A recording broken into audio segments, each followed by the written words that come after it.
I'd like to start it off by introducing Kim Snyder. She has a master's in experimental medicine from the UBC and joined Stem Cell Technologies, where she's currently developing novel media for both primed and naive pluripotent stem cell culture. And so today she's going to be talking about a new media that she's been working on over the last several months. And I'll take it over to Kim. Hello, thank you very much, Matthew. I'm really pleased to present some of our latest work in developing a novel animal origin-free HPSC culture medium with you today. This session will cover 3 different parts, and we'll speak to the development of products to advance stem cell research. With the first part focusing on addressing safety concerns of HPSC culture conditions, and part 2 discussing methods for scale-up and expansion of HPSCs in 3D culture. Finally, part 3 will focus on the development of protocols for efficient differentiation of HPSCs to monocytes and T and NK cells. Today, I will discuss steps that will be taken to simplify the path for researchers looking to transition their work to the clinic in the future. It really is exciting to see that the field of regenerative medicine is moving towards the clinic. The regulatory requirements for researchers looking to make these next steps are currently evolving. To support the needs of our translational customers, we currently offer several high-quality media. These include cGMP manufactured MTESR1 and MTESR Plus, where animal-derived raw materials have been assessed for viral and pathogen safety. Alternatively, we offer TeSR E8 manufactured to ISO 9001, which is a simplified animal component-free formulation. However, this formulation does still contain recombinant proteins derived from mammalian cell lines.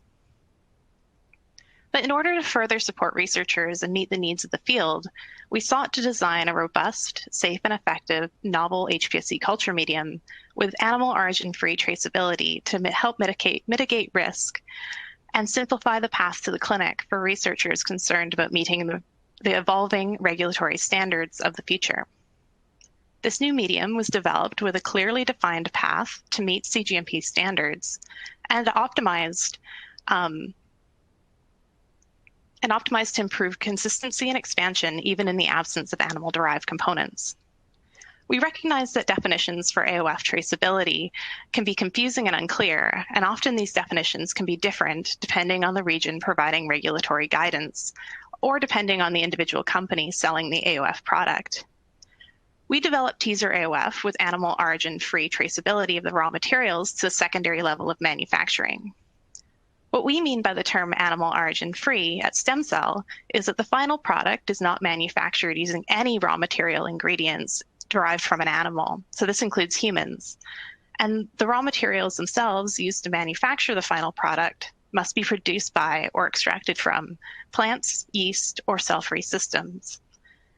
Having this secondary level of animal origin-free traceability differs TeSR AOF from animal component-free media.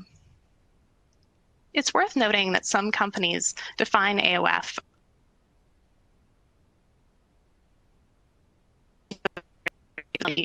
should be free. For these reasons, it's critical to assess these definitions quite carefully when sourcing AOF products for your research. For the next half of my presentation, I'm pleased to share some of the data that we've generated from HPSCs maintained in TeSR AOF. Displayed here are representative images of 2 human ES and 2 iPS cell lines maintained as aggregates on either Matrigel or vitronectin XF for greater than 10 passages.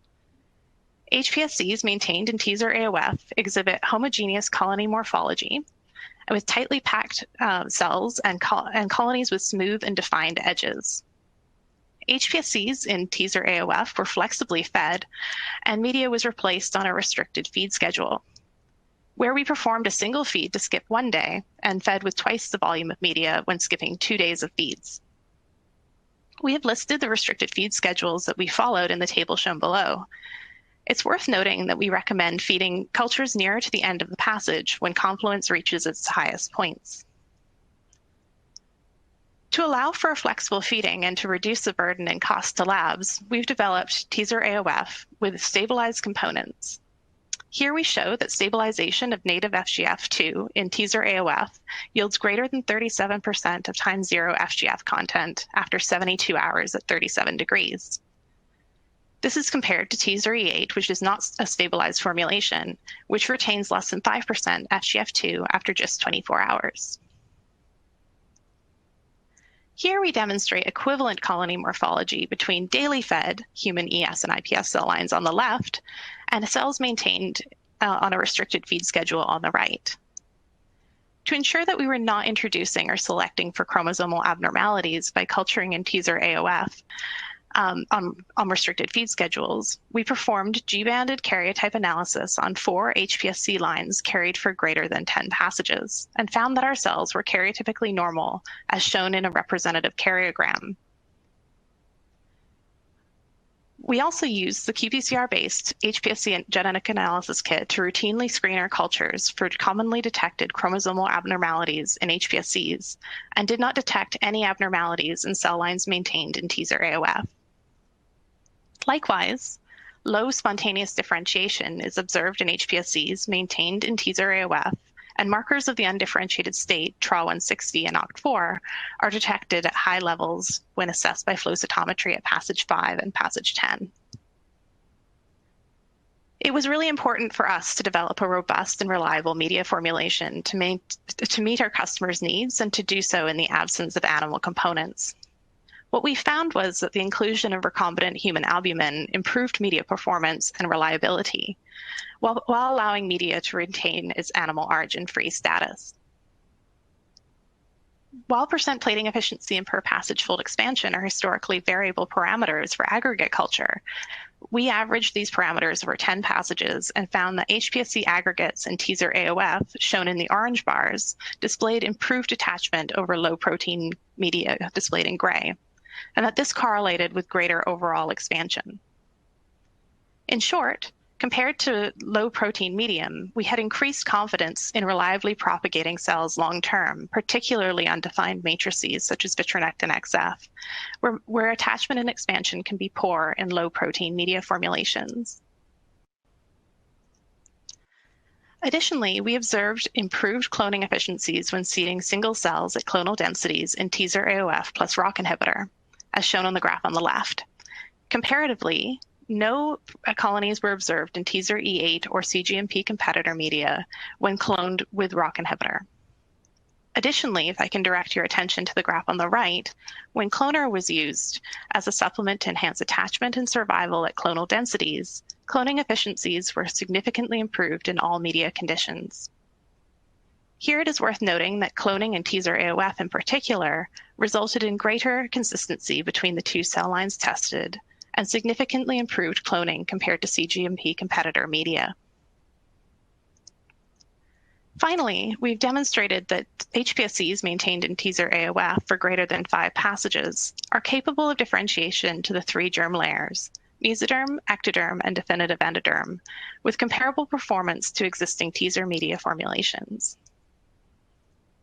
Additionally, we have preliminary data to support compatibility with different calls currently. Here we show high cardiac troponin T expression by flow cytometry and by immunostaining of an IPS cell line maintained in TeSR AOF and differentiated using the STEMCELL cardiomyocyte kit. Furthermore, we demonstrate differentiation to day 10 hepatic progenitors through expression of AFP, HNF1 beta, and CK19 by flow cytometry, and morphology characteristic of day 10 hepatic progenitors. In summary, we have developed a robust HPSC culture media to suit the needs of researchers looking to move their research towards the clinic.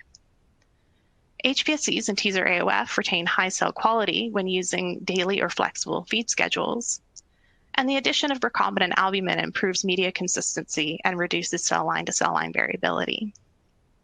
Cloning efficiency is significantly improved with either ROCK inhibitor or cloner supplementation compared to cGMP competitor media, and HPSCs maintained in TeSR AOF are compatible with downstream differentiation protocols. We are really excited to announce that TeSR AOF medium will be launched early in 2021 and will be sold under cGMP within a year. I would really like to thank all the members of the HPSC team that have worked on this project and remind you to visit poster 188 this afternoon and the stem cell booth after the session is over. And now I'm happy to answer any questions you may have. Hi, Kim. Thanks for excellent talk there. And just to all those in the audience, feel free to include any questions that you do have to the speaker and any that that you might have later on in the presentation. We can also come back to at the end of our session. So first question that we have coming in is TeSR AOF chemically defined? Sorry, Matthew, what was the question? Oh, sorry. Is TeSR AOF chemically defined? Oh, sorry. Yeah, TeSR AOF is not chemically defined. However, we have taken steps to simplify the formulation and remove all animal-containing components. And the second question is there a cost advantage over TeSR E8? So unfortunately, no. The cost is still is more comparable to MTeSR than TeSR E8. TeSR E8 has very minimal components, and like I said, is not manufactured under GMP. So there is a cost savings with TeSR E8 comparatively, but we believe that the increase in cost with TeSR AOF is value is a value because of the robust nature of this media. And we have time for a couple more questions. And the next one is coming in is that their comment was, this media looks like it was developed for static culture, but have you done any development for suspension or have it tested in suspension at this time? Yes, so we're hoping to continue work on this project and expand our use of it into 3D expansion as well. But this will be coming in the future. And I think we have time for, I'll grab one more question. And does this media work with all matrices? I know that you showed a couple in there, but is it with other matrices as well? Yeah, so the most of our work was done on using vitronectin XF as our matrix. However, we've done testing on Matrigel, which again isn't probably not the matrix that you would want to use if you were choosing an animal origin-free formulation, and that you would choose a more defined matrix such as vitronectin. However, we have some data to support use of laminin 521 as well, and good performance in this matrix as well. All right. Thank you very much, Kim.